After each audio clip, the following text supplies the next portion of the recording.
पहले ही with deep concept में चीज़ों को समझा चुका हूँ, तो उम्मीद करता हूँ कि वो सारी चीज़ें आपके समझ में आ गई होगी। तो अब से जो है फिर अब without wasting any time let's start the question, ठीक है ना। चलो पहले इस वाले क्वेश्चन पे आ जाओ भाई, इस वाले क्वेश्चन पे आ जाओ फट से।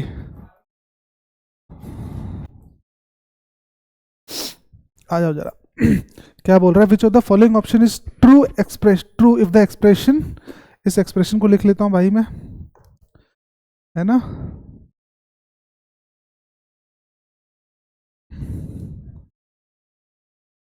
इसने बोला है a परसेंटेज f, फिर बोल रहा है डिवाइड बाय g, फिर बोल रहा है upper case h plus c plus z dollar b। ठीक है, आपके सामने ये इक्वेशन दी हुई है और फिर उसके बाद ये पूछ रहा है कि इसमें से कौन सी वाली इक्वेशन सही होगी भाई। ठीक, तो यार एक बात बताओ बच्चों, मेरे सामने ये जो क्वेश्चन है सिंगल इक्वेशन बेस्ड है, तो मैंने आपको पिछली बार समझाया था कि कभी भी अगर सिंगल इक्वेशन बेस्ड आए तो उस पर एक्सपेरिमेंट मत करो, वो टाइम की वेस्टेज है सिर्फ और कुछ नहीं है। तुम उसका चुपचाप डायग्राम बना लो भाई, है ना। तो वहां पर क्वेश्चन क्या पूछ रहा है, कौन सी एक्सप्रेशन में से कौन सी वाली वैल्यू सही होगी, है ना। तो चलो डायग्राम तो हम लोग बना लेंगे भाई, है ना, डायग्राम तो हम ड्रॉ कर लेंगे, उसकी दिक्कत नहीं, लेकिन थोड़ा सा एक बार देखते हैं कि हम एलिमिनेट कर सकते हैं इसको। इसने बोला था कि C is father in law of G, C is father in law of G. तो ये बताओ C is father in law of G, C is G के साथ कौन सा सिंबल प्ले कर रहा है, अपर केस। अपर केस का मतलब हो गया जी इज वाइफ, तो जी को वाइफ होना है मतलब 0। एच के साथ प्लस जुड़ा हुआ है, प्लस का मतलब है कि H is son of B, ये हो गया माइनस। तो G is father in law of, नहीं sorry, C is father in law of G, ये काम कर सकता है। अच्छा अगला बोल रहा है B is aunt of C, तो ये बताओ जेड डॉलर बी का मतलब क्या हुआ, जेड डॉलर बी का मतलब क्या हुआ कि Z is sister of B, तो Z is sister of B. अब सुनो फिर वही कह रहा हूं यार मैं, टाइम बर्बाद मत करो, चुपचाप इसका डायग्राम बना लो, तुम्हारा फट से उससे आंसर निकल आएगा भाई, है ना। तो ए परसेंटेज एफ का मतलब क्या है, ए परसेंटेज एफ का मतलब है कि ए इज, शादी करा दो एफ से, ए परसेंट एफ का मतलब A is husband of, A is husband of F. फिर बोल रहा है कि एफ डिवाइड बाय जी, मतलब F is mother of G, F is mother of G. फिर बोल रहा है जी ऊपर upper case H, G upper case H का मतलब हो गया G is wife of H, G is wife of H, तो एच का जेंडर क्लियर हो गया। फिर बोल रहा है H plus F, H plus F का मतलब क्या है, H is son of, H is son of C, H plus F का मतलब क्या हो गया, A is son of B, तो H is son of C, H is son of C. C plus Z का मतलब क्या हो गया, सी प्लस जेड का मतलब C is son of, C is son of Z, C is son of Z. Z dollar B का मतलब क्या है कि Z is sister of B, Z is sister of B, Z is sister of B. तो सुनो ये वाली equation B is aunt of C, B is aunt of C तो मैं निकाल ही नहीं सकता यार, B is aunt of C, ये तो हो गया गलत भाई। Z is grandmother of H, Z is grandmother of H, ये तो वैलिड हो चुका है। फिर क्या बोल रहा है इसमें C is father in law of G, तो भाई ये भी तो वैलिड है, C is father in law of G. F is mother in law, definitely true निकालना है, डेफिनेटली ट्रू, ठीक है। F is mother in law of H, तो F is mother in law of H भी valid है। फिर B is aunt of C, ये कैसे वैलिड है यार, जेड डॉलर बी का मतलब क्या हुआ, जेड डॉलर बी का मतलब हो गया कि Z is sister of B. देखो इस वाले में दिक्कत है यार, इस वाले पॉइंट में दिक्कत है, वरना मेरे तो सारे सही आ रहे हैं।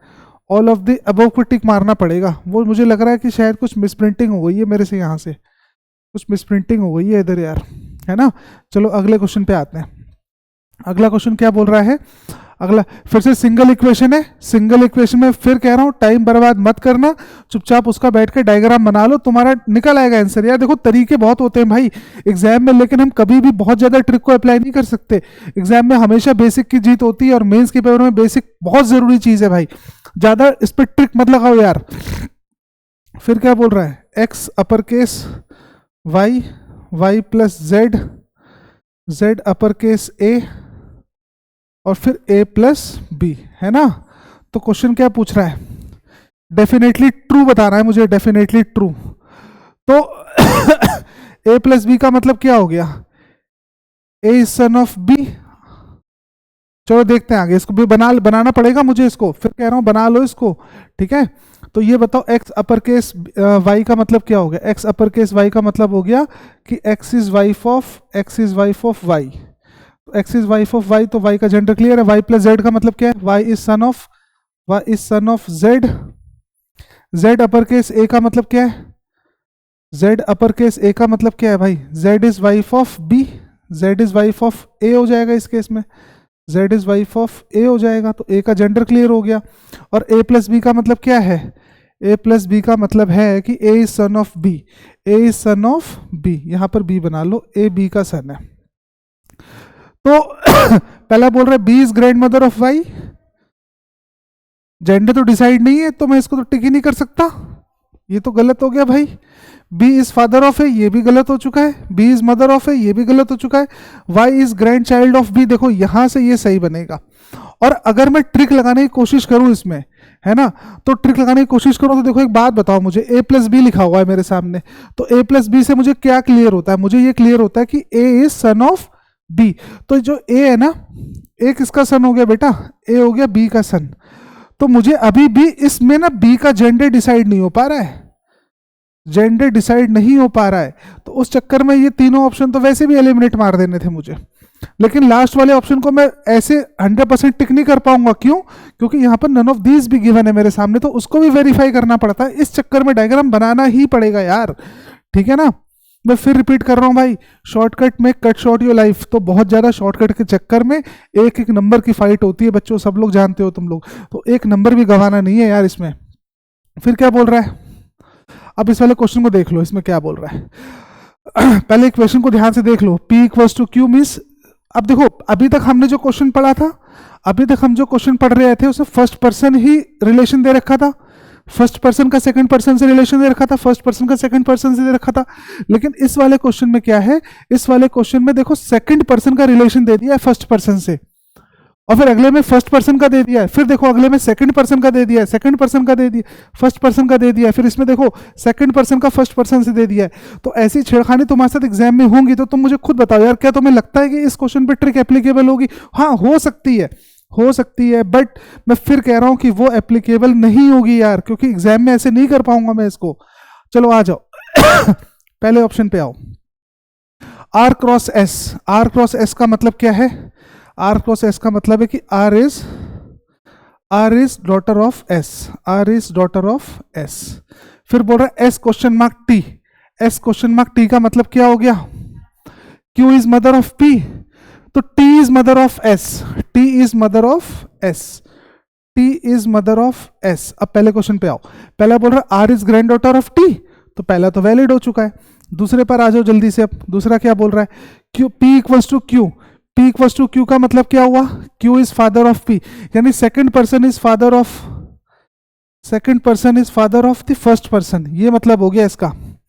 फिर Q question mark R, Q question mark R का मतलब क्या है भाई, Q is mother of P, इसका मतलब R is mother of Q, R is mother of Q, R is mother of Q, ये बनेगा। तो ये बोल रहा है R is grandmother of P, तो ये वाली लाइन भी वैलिड हो गई है। अब सुनो, देखो दो ऑप्शन वैलिड हो चुके हैं, तो हमें अलग अलग से ऑप्शन तो दिया नहीं है कि first is true second is true, तो चुपचाप थोड़ा सा खेल भी खेलो ना यार, यहां पर ई ऑप्शन को टिक मार दो, सीधी सी बात है। जब मेरे पास ऐसे वो आइदर वन आइदर टू और वो 1 2 ऐसे करके ऑप्शन है नहीं, तो यहाँ पर दो मैंने चेक कर लिया, अगर दो मेरे वैलिड हो रहे हैं तो यहाँ पर ऐसा कोई ऑप्शन नहीं है, तो मुझे ऑल ऑफ दिस को करेक्ट मारना पड़ेगा, है ना, क्यों जरूरत है उसको पूरा सॉल्व करने की। आगे आओ, अगला क्वेश्चन बोल रहा है V star T, V cross T star P. तो पहले ऑप्शन पर आओ, which of the following is correct, अच्छा एक सेकंड यार बच्चों, इसमें ना नॉट करेक्ट पूछा हुआ है, ये गलती हो गई है मेरे से, नॉट करेक्ट पूछा हुआ है इस क्वेश्चन में, तो ऐसे जल्दीबाजी नहीं मचा सकता मैं यार इसको।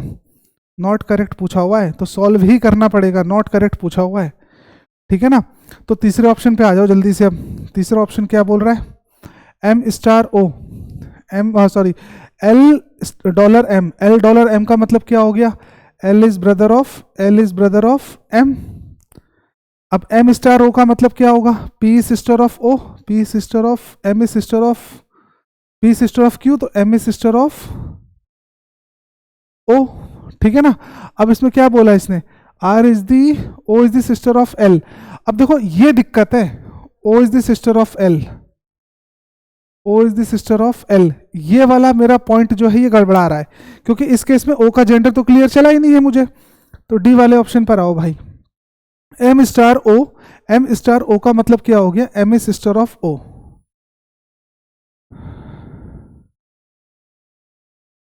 L is sister of, M is sister of O, D वाले को कर रहा हूं मैं, M is sister of O.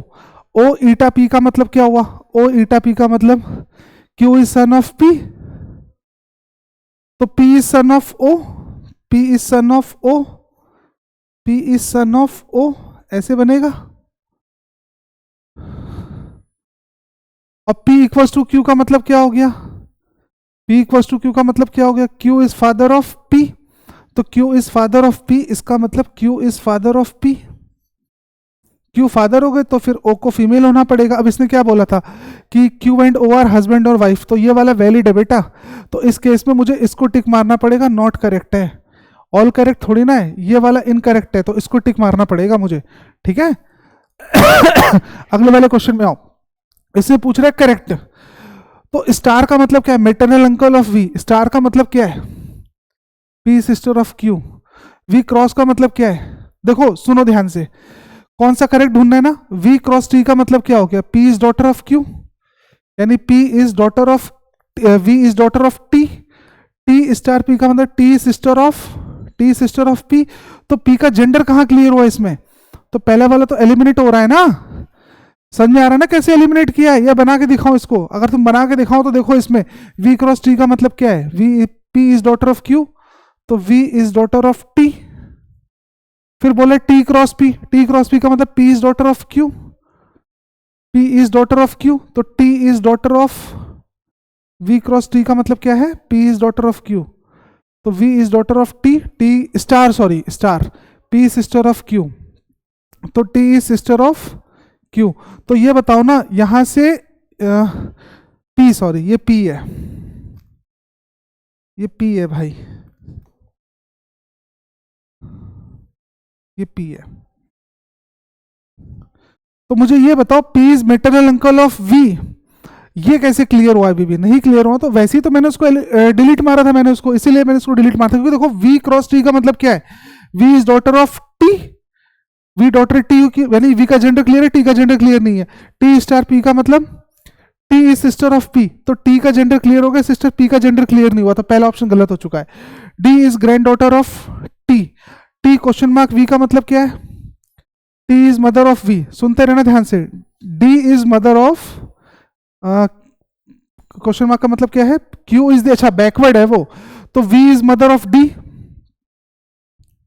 V is mother of D, V cross T का मतलब क्या है, V is daughter of T, V is daughter of T, तो ये तो T का जेंडर तो अभी भी क्लियर नहीं हुआ ना भाई, T क्वेश्चन मार्क V का मतलब क्या है, T क्वेश्चन मार्क V का मतलब है कि Q is mother of P, तो V is mother of D हो गया, लेकिन D का जेंडर तो अभी भी क्लियर नहीं हुआ ना यहां से, तो B को एलिमिनेट मार दो, ठीक है कि नहीं, बात समझ में आ रही है कैसे एलिमिनेट मार रहा हूं मैं इसको। फिर आगे चलो, L ईटा M, L ईटा M का मतलब क्या होगा, L ईटा M का मतलब होगा Q is son of P, तो M is son of L, M is son of C, option को देख लो, M is son of L, फिर M dollar R, M dollar R का मतलब क्या है कि P is brother of Q, तो M is brother of R, M is brother of R, तो ये बताओ R is the paternal uncle of L, ये भी गलत हो गया भाई, R is the paternal uncle of L, M dollar R, L eta M, L eta M का मतलब क्या हो गया, L ईटा M का मतलब Q is son of P, तो फिर M is son of L हो गया, चलो ठीक है। तो आर इज पेटर्नल अंकल, ये भी नहीं निकल पाया मेरा। अब लास्ट ऑप्शन कौन सा बचा है, डी ऑप्शन बचा हुआ है। डी ऑप्शन में क्या कह रहा है, M dollar R. M dollar R का मतलब क्या है, एम डॉलर का मतलब P is brother of Q, तो M is brother of R. R star D का मतलब क्या है, पी सिस्टर ऑफ क्यू, तो R is sister of D, ये निकला। और डी क्वेश्चन मार्क वी का मतलब क्या है भाई, Q is mother of P, तो V is mother of D, V is mother of D, V is mother of D. M is the son of V, तो M is the son of V. ये देखो D option पे यहां से तुम्हारा correct है, तो इसको टिक मारना पड़ेगा हमें, है ना। ठीक है, आगे आ जाओ भाई जरा। फिर क्या बोल रहे, which of the following indicates A is the grandfather of B. अब ए को ग्रैंडफादर होना है बी का। अब सुनो ध्यान से, देखो कैसे, ए इक्वल्स टू एन, यानी जो एन है वो फादर हो गया ए का, और फिर एन इक्वल्स टू बी, तो बी फादर हो गया एन का। तो यहां पर एन फादर हो गया ए का, बी फादर हो गया एन का। तो यार इसमें बी ग्रैंडफादर हो रहा है ना, बी ग्रैंडफादर हो रहा है ना, ए थोड़ी ना ग्रैंडफादर हो रहा है, तो इसको एलिमिनेट मारो भाई। ठीक है, ओ क्रॉस ए, ओ क्रॉस ए का मतलब क्या हुआ, P is daughter of Q, तो O is daughter of Q. ठीक है, अच्छा देखो, ए को ग्रैंडफादर होना है। अब इसमें तो थोड़ी सी ट्रिक लगानी पड़ेगी यार। L cross O, L cross O का मतलब L is daughter of O, O is daughter of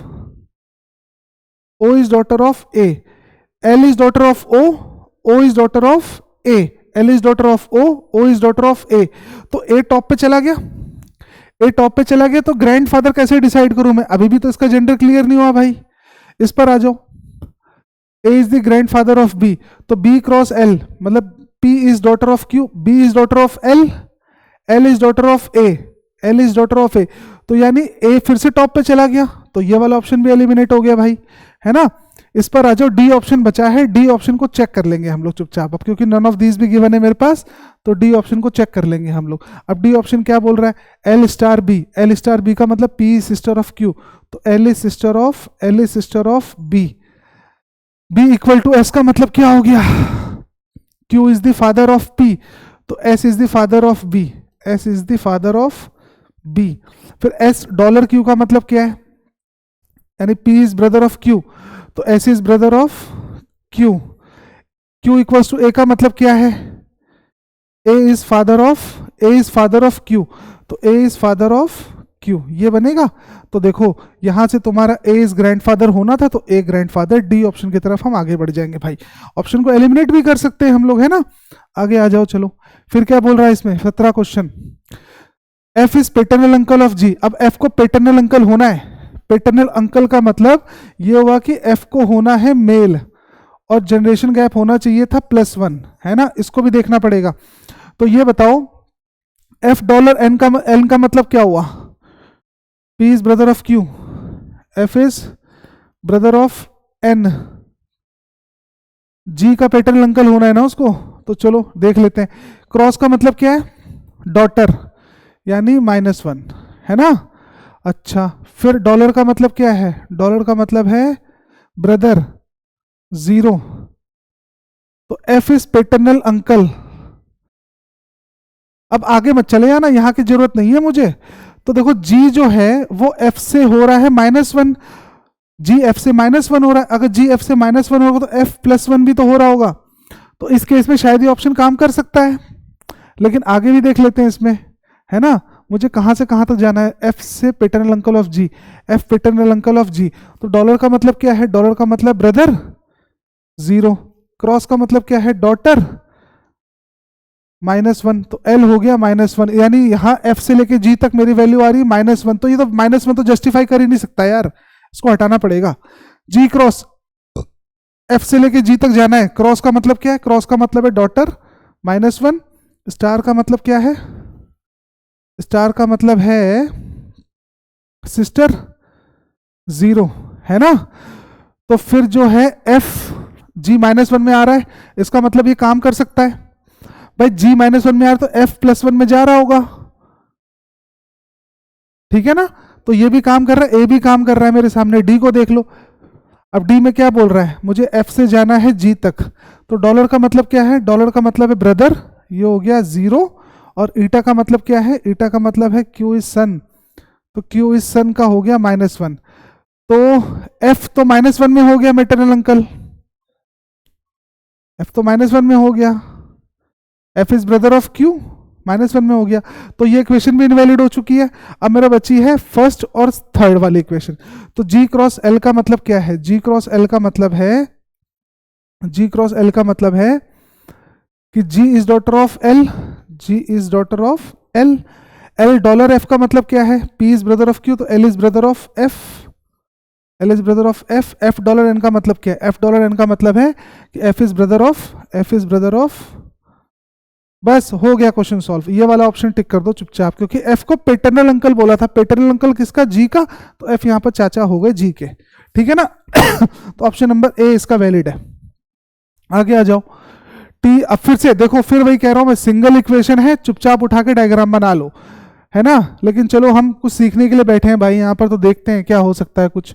Q का टी से पूछा हुआ है ना, क्यू के बाद लगा माइनस, माइनस का मतलब क्यू को होना पड़ेगा मेल, अब क्यू को मेल होना पड़ेगा तो डॉटर हटा, अच्छा क्यू से किसका पूछा है, टी का, तो सुनो, T cross P divide by R plus Q minus S. अब सुनो, मुझसे पूछा कहां से कहां तक का, क्यू का टी से पूछा है, यानी यहां से लेके यहां तक का पूछा, वो भी इस तरीके से पूछा हुआ है, यूं यूं पूछा हुआ है, तो ये बताओ इनटू का मतलब क्या है भाई, इनटू का मतलब हो गया मदर, यानी ये +1, डिवाइड का मतलब क्या है, डिवाइड का मतलब है वाइफ, 0, प्लस का मतलब क्या है, प्लस का मतलब है फादर, ये +1 हो गया, तो जो टी है ना वो 2 पीढ़ी ऊपर हो गया क्यू से, टी 2 पीढ़ी ऊपर हो गया क्यू से, अगर टी 2 पीढ़ी ऊपर है तो जाहिर सी बात है क्यू 2 पीढ़ी नीचे है, तो क्यू 2 पीढ़ी नीचे है, इसका मतलब कि ग्रैंडसन की तरफ जाना पड़ेगा, है ना, तो इसका इस वाले ऑप्शन को टिक कर देंगे, ग्रैंडसन को टिक कर देंगे हम लोग। चलो आगे आओ।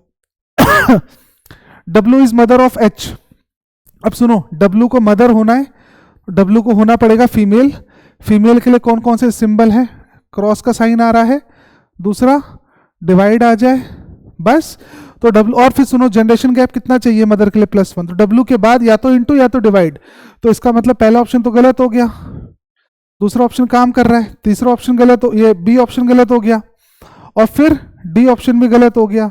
अब यहां पर ये दो बच्चे हैं डिवाइड और मल्टीप्लाई, है ना, तो एक काम कर लो, कहां से कहां पूछा है, W से लेके H तक का पूछा हुआ है, W से लेके H तक का पूछा हुआ है, तो डिवाइड का मतलब क्या है, डिवाइड का मतलब है वाइफ 0, माइनस का मतलब ब्रदर 0, यानी सी वाले इक्वेशन की वैल्यू नेट आ रही है 0, तो ये तो हो ही नहीं सकता यार, इसको भी गलत होना पड़ेगा, इसको देख लो।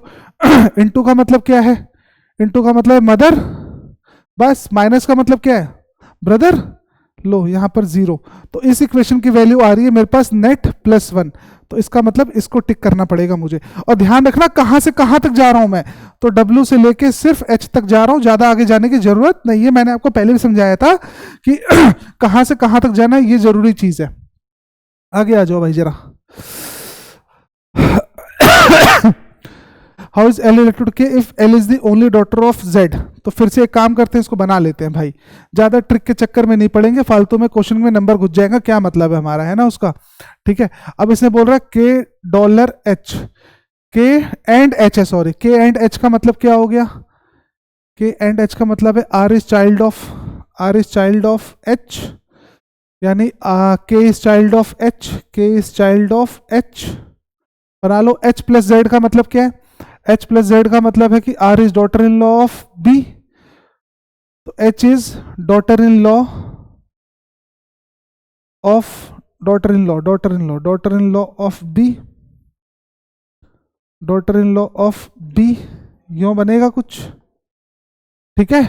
K एंड H का मतलब क्या हो गया, K एंड H का मतलब हो गया R is child of B, तो K is child of H, फिर H प्लस जेड का मतलब क्या है, H प्लस जेड का मतलब R is daughter in law of B, तो H is daughter in law of Z, sorry Z है इधर,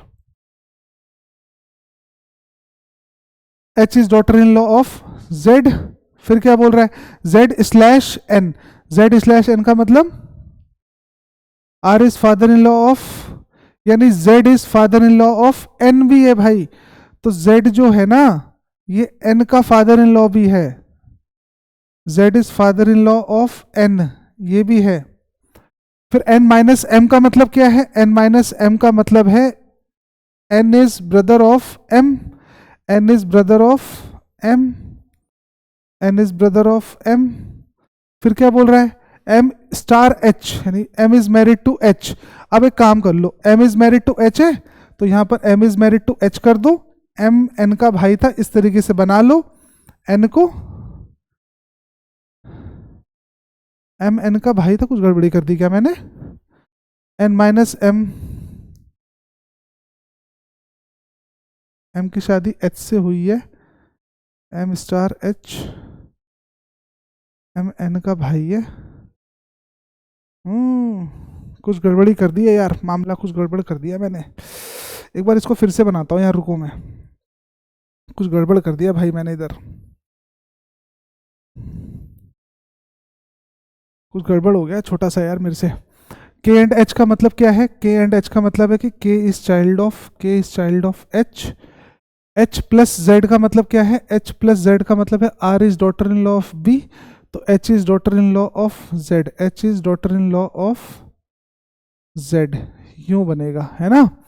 फिर z स्लैश n का मतलब क्या है? z is father in law, z is father in law of n, यानी z is father in law of n। अब z जो है वो n के फादर इन लॉ है, n के फादर इन लॉ है z, है ना। फिर n माइनस n क्या बोल रहा है? h प्लस z क्या बोल रहा था? हो गया z is father in law of n, ये लो z is father in law of n। फिर n माइनस m का मतलब क्या है? n माइनस m का मतलब है, n माइनस m का मतलब है कि n माइनस m का मतलब है कि n is brother in law of m, n is brother in law of m, और m is married to h, इस तरीके से m is married to h, और फिर n is brother in law of m, यो, ठीक है। अब सुनो क्या बोल रहा था इसमें, if l is the only daughter of z, if l is the only daughter of z, यानी l होगी डॉटर, ओनली डॉटर हो गई है। अब क्या पूछ रहे? m इज वो, how is l related to k, l का रिलेशन k से, l का रिलेशन k से, ये तो पेटर्नल एंटी है ना, मेटरनल अंकल नहीं, पेटर्नल एंटी है, तो पेटर्नल एंटी सी वाले ऑप्शन को टिक करेंगे हम लोग, ठीक है। आई होप कि आपको चीजें क्लियर हो रही होंगी यार ढंग से, है ना बच्चों। चलो फिर से सिंगल इक्वेशन है, सिंगल इक्वेशन पे एक्सपेरिमेंट मत करो भाई, बार बार बोल रहा हूं मैं एक्सपेरिमेंट मत करो, आता हुआ नंबर भी घुस जाता है यार, ठीक है। तो B star F, B star F का मतलब क्या हुआ? बी स्टार एफ का मतलब हुआ कि B is married to F, B की शादी कर दो एफ से, है ना। फिर क्या बोल रहा है इसमें एफ ईटा जी, एफ ईटा जी का मतलब क्या हुआ? F is parent of, F is parent of G, है ना, F is parent of G हो गया इसमें। फिर बोल रहा है जी परसेंटेज के, जी परसेंटेज के का मतलब जी इज सिबलिंग ऑफ के हो गया इसमें। फिर क्या बोल रहा है के स्टार एस, के की शादी कर दो किससे? एस से कर दो। एस माइनस जी का मतलब क्या है? एस माइनस जी का मतलब है S is brother in law of G, S is brother in law of G, S is brother in law of G. अब पूछ रहा है how is S related to B, तो एस जो है एस रिलेटेड टू बी, तो ये तो सन इन लॉ हो रहा है भाई, डी ऑप्शन की तरफ आगे जाएंगे हम लोग, ठीक है। फिर से आ जाओ, सिंगल इक्वेशन बेस्ड है, D slash M, D slash M का मतलब D is father in law, D is father in law of B, तो D is father in law of M, D is father in law of M. फिर चलो आगे, M eta Z, M eta Z, Z का मतलब M is parent of, M is parent of Z, M is parent of Z. Z and H का मतलब क्या है भाई? कि Z is child of, Z is child of H, Z is child of H को यहां lock करना पड़ेगा।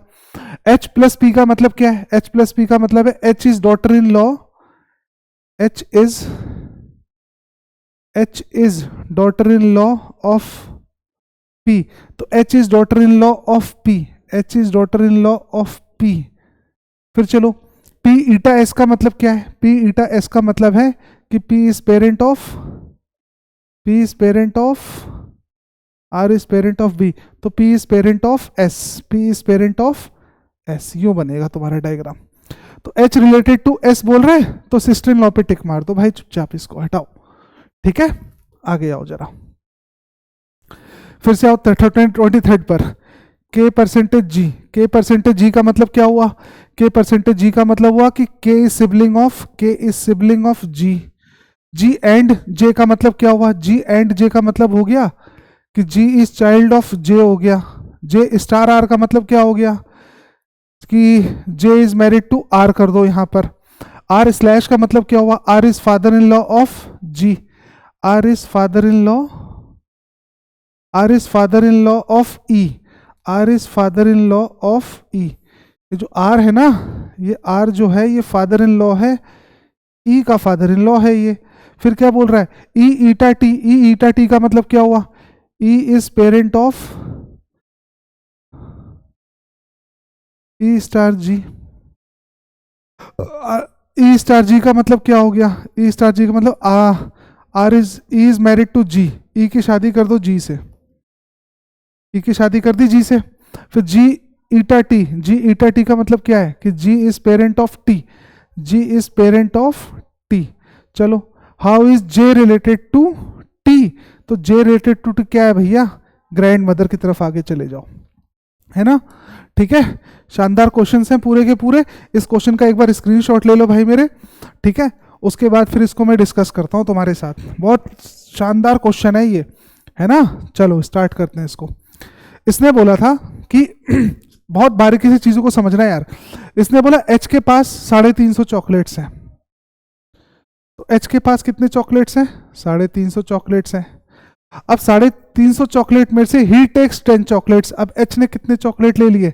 एच ने 10 चॉकलेट ले लिए। तो 10 चॉकलेट ले लिए, इसका मतलब बच्चे 340। ही बोला है तो एच का जेंडर क्लियर हो गया, ही मतलब एच हो गया male. He takes 10 chocolates and give the remaining chocolate to his only daughter Q. अब इसने क्यू के पास रिमेनिंग चॉकलेट्स को सेंड कर दिया। ये ओनली डॉटर है, ओनली डॉटर है ये, ठीक है? अब क्यू ने क्या किया भाई? क्यू ने क्या किया? Q takes 8 chocolate. क्यू ने 8 चॉकलेट ले लिया। अब 340 में से 8 चॉकलेट ले ली है, तो क्यू के पास कितना बचा? 332 ही तो बचा क्यू के पास, है ना? तो 8 चॉकलेट लेने के बाद gives the remaining chocolate to her mother L. अब इसने रिमेनिंग चॉकलेट अपनी मदर एल को दे दिया इसने, ठीक? यानी अब एल के पास कितनी चॉकलेट्स आ चुकी है? 332 चॉकलेट एल के पास आ चुकी है। क्यू ने 8 रख लिए वहां पर, ठीक है? फिर क्या बोल रहा है? L takes 12 chocolates and give the remaining to her brother M. अब एल ने कितनी रख ली है? एल ने रख ली है 12। अब बात हो, एल ने अगर 12 रख ली है और बाकी रिमेनिंग चॉकलेट इसने किसको दे दी है? Remaining to her brother M. इसने रिमेनिंग चॉकलेट्स अपने ब्रदर एम को दे दी है। तो ये बताओ 12 चॉकलेट्स इसमें से अगर माइनस कर लो तो 0, 2 में से 2 गया 0, 3 में से 1 गया 2, तो 320 चॉकलेट एम के पास आ चुकी है। अब भैया एम ने क्या किया है? एम ने क्या किया है? M takes 15 chocolates. अब एम ने 15 चॉकलेट्स ले ली है। इसका मतलब अगर एम ने 15 चॉकलेट्स ले लिए तो रिमेनिंग बची मेरे पास 305। अब 305 chocolates and gives the remaining to his son D. अब इसने अपने बेटे डी को चॉकलेट पास कर दिया, सन को चॉकलेट पास कर दिया। तो 320 में से 15 रख लिया था ना इसने, तो कितने बचे? 305 ही तो बचे। तो 305 चॉकलेट डी के पास ट्रांसफर हो चुकी है अभी तक, है ना? अब डी ने क्या किया? D takes 18 chocolate. अब डी ने अपने पास 18 चॉकलेट रख ली है। डी ने अपने पास कितनी चॉकलेट रख ली है? 18 चॉकलेट रख ली है। तो एक बात बताओ, 305 में से पहले मुझे 18 माइनस करने दो भाई। 8 से 14, 8 7 15, 9 में से 1 गया 8, 287। तो अब 18 चॉकलेट रख लिए तो 287 चॉकलेट्स बची है। तो डी ने क्या किया? D takes 18 gives the remaining to his daughter T. अब इसने टी के पास ट्रांसफर कर दिया अपनी बेटी के पास। कितनी चॉकलेट ट्रांसफर हुई है भाई? 287 चॉकलेट ट्रांसफर हुई है टोटल, है ना अभी तक? फिर क्या बोल रहा है? T takes 13 chocolates and give the remaining to her mother P.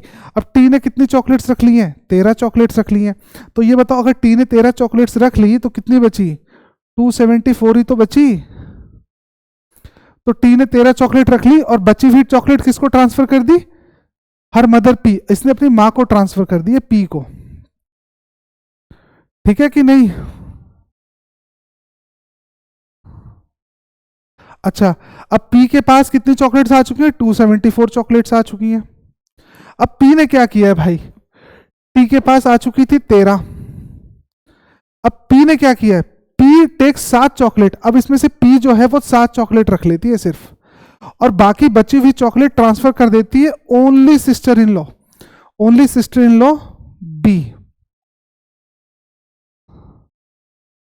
ठीक है, P has no sibling, P का कोई सिबलिंग नहीं है, इसने अपने सिस्टर इन लॉ को ट्रांसफर कर दिया बी को। तो ये तो 7 ले ली ना, तो ये बताओ 274 में से अगर मैं 7 माइनस करता हूं तो 7 264, 274 में से अगर मैं 7 चॉकलेट माइनस करता हूं तो 264 चॉकलेट्स टोटल बची हैं बी के पास। पहले बताओ इतनी बात क्लियर है कि नहीं क्लियर है भाई? सबको क्लियर है? आगे चले अब। चलो क्वेश्चन क्या पूछ रहा है अब? B and Q have, B and Q, B and Q, तो बी के पास 264 थी,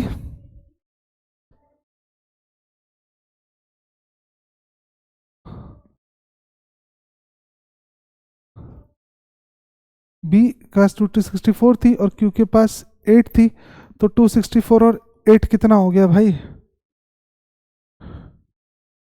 कुछ गड़बड़ी कर दी है मैंने।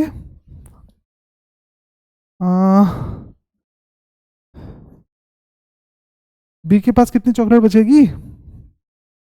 274 में से उसने ले ली, तो 264 ही तो शिफ्ट हुआ ना उसके पास, तो बी के पास 264 बचा यार,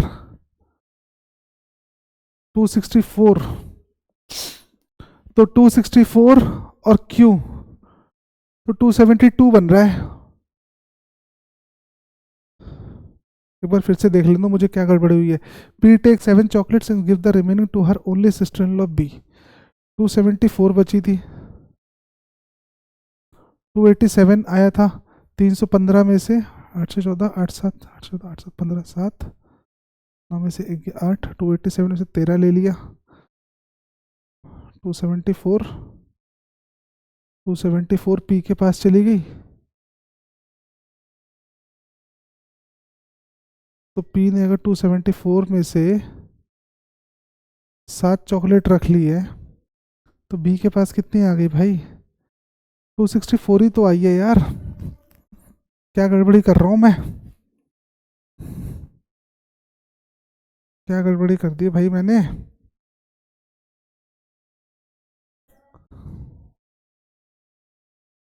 एक बार तुम लोग भी देखो भाई क्या गड़बड़ी करी है मैंने।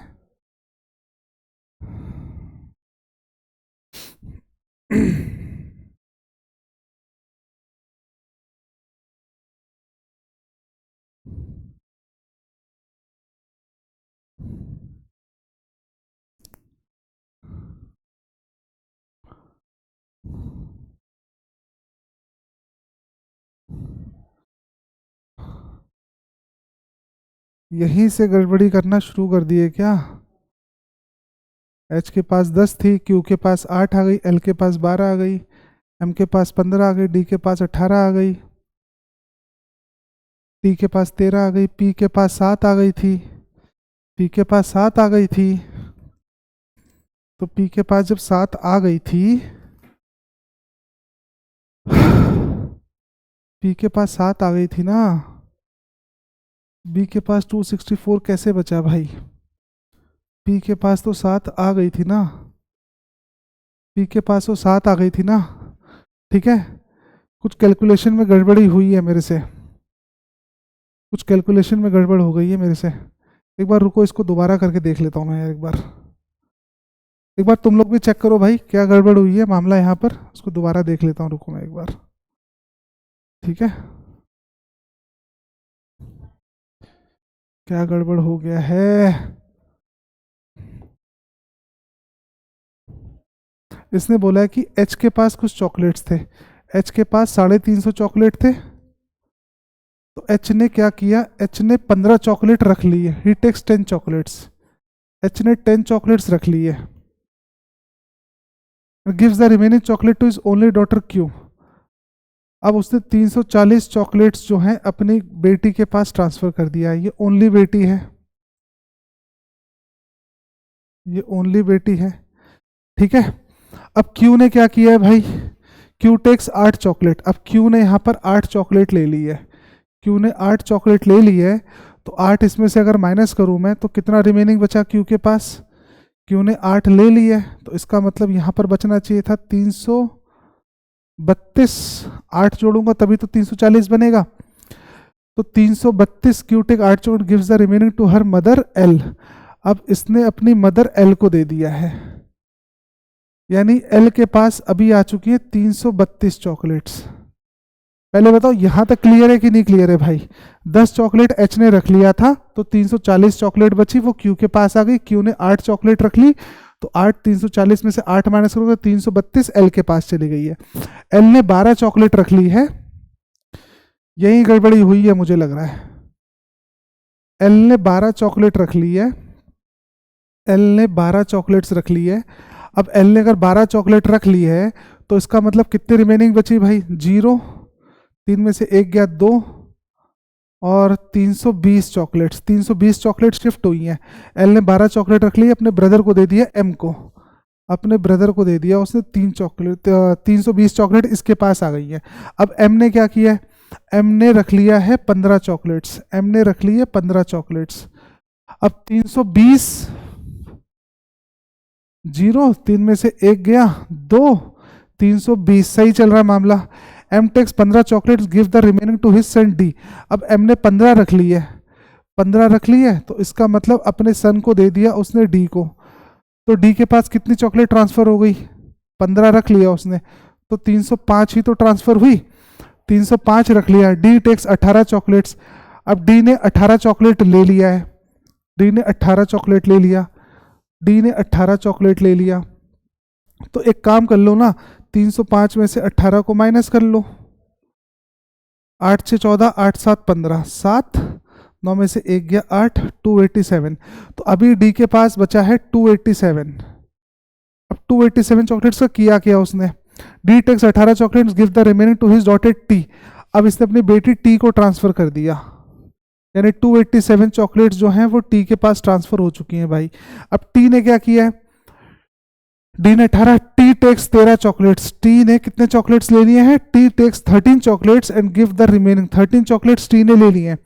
13 चॉकलेट्स अगर टी ने ले लिए हैं तो इसका मतलब 13 इसमें से माइनस कर देता हूं मैं, तो मेरे पास बचेगा 274, 7 में 3 गया 4, 8 में से 1 गया 7, 274। तो 274 चॉकलेट्स इसने किसको ट्रांसफर करी है, हर मदर पी, इसने अपनी मदर को ट्रांसफर कर दिया पी को। तो पी के पास आ गया है 274 चॉकलेट्स इसके पास आ चुकी हैं। पी टेक्स 7 चॉकलेट्स, पी ने 7 चॉकलेट्स रख लिए भाई अपने पास। फिर मामला गड़बड़, 8 से 14, 8 7 15, 8 8 16, 8 से 14, 8 7 15, 274 में से पी ने कितने, P take 7 chocolates and give the remaining to her only sister in law B.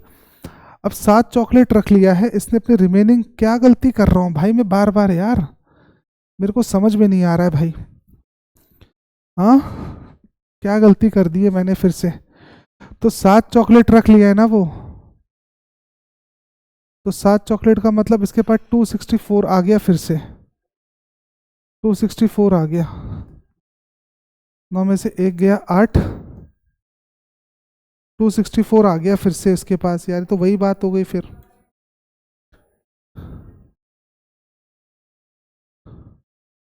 सात चॉकलेट रख ली उसने,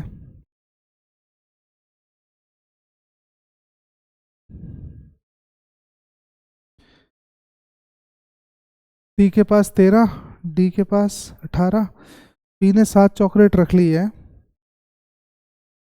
तो सही तो कर रहा हूं यार, 7 चॉकलेट रख ली तो इसके बाद 267 ही बचा भाई। कुछ प्लस माइनस में गड़बड़ी कर दी है मैंने, 267 ही तो बचा यार बी के पास। सही कर रहे थे हम लोग भाई, ठीक है। तो चलो आगे आ जाओ, फिर क्या बोल रहा है क्वेश्चन। अब इसने बोला है what is the number of chocolates that B and Q have. B और क्यू के पास कितनी चॉकलेट्स हैं, तो 267 और 8 267 और 8 कितना हो गया 275, तो इसका आंसर हो गया 275।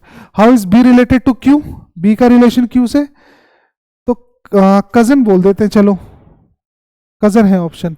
आगे आ जाओ, M is grandfather of T, M is grandfather of T, ये बात तो सही है, और of T and has 3 chocolates more than D, और एम के पास 3 चॉकलेट ज्यादा है डी से, एम के पास 3 चॉकलेट ज्यादा है डी से, तो गलत हो गया, 3 चॉकलेट तो कम है उसके पास, तो पहली वाली वैल्यू गलत हो गई है। H is uncle of D, H is uncle of D, H is uncle of D, चलो ये भी सही है, H is uncle of D तो हो रहा है। 12 chocolates more then his wife, 12 chocolate ज्यादा है अपनी वाइफ से, तो एच के पास एल से 12 चॉकलेट ज्यादा है, नहीं, ये भी गलत हो गया, बी ऑप्शन भी गलत हो गया। सी ऑप्शन पे आओ, T is niece of B, T is niece of B, T is niece of B, चलो वैलिड है ये। फिर क्या बोल रहा है, T is niece of B and is 5 chocolates more than Q, तो टी के पास 5 चॉकलेट ज्यादा है क्यू से, तो टी के पास 5 चॉकलेट ज्यादा है क्यू से, ये वाली लाइन वैलिड हो गई है भैया, सी वाला ऑप्शन टिक कर देंगे हम लोग, ठीक है ना, क्लियर है। चलो फिर आज के लिए इसको बस करता हूँ, फिर मैं, है ना, फिर अगली बार फिर मुलाकात करेंगे, और जो इसके रिमेनिंग जो 25 क्वेश्चन बचे हैं मेरे पास, हम उसको कंप्लीट कर लेंगे, ठीक है। Okay then, good bye guys, take care, और मेहनत करते रहो भैया, जैसे मैं अटक रहा हूँ क्वेश्चन में, ऐसे जाहिर सी बात है वहाँ भी मेरे से भी अटकते हैं बच्चे यार, इसी तरीके से पेपर निकलेगा भाई तुम्हारा, ठीक है, मेहनत करते रहो, डटे रहो। Till then see you and good bye.